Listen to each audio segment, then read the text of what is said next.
مروة عبد المنعم بتنهار من البكاء وبتتهم تامر حسني إن موقفش جنبها رغم إنها وقفت جنبه كتير. طب يا ترى تطلع إيه المشكلة اللي الكل خاف يقف جنبها بسببها؟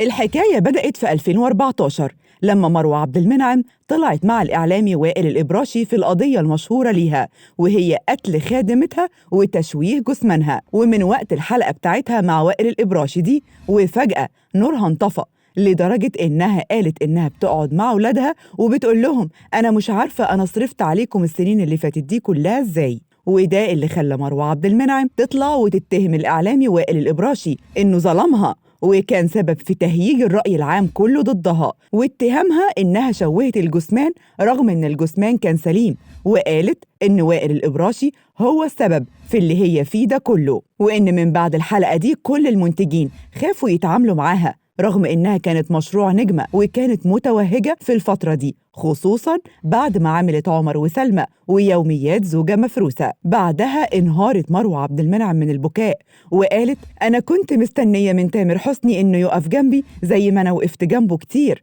خصوصاً وقت مشكلته في التجنيد أثناء تصوير فيلم عمر وسلمى. واضح كده يا مروة إن محدش وقف جنبك علشان خايفين على صورتهم قدام الناس، خصوصاً إن من بعد حلقتك مع وائل الإبراشي والناس كلها اتأكدت إن ليكي يد في الموضوع ده، وربنا وحده هو اللي يعرف الحقيقة. انتوا بقى سيبوا لنا رأيكم في التعليقات.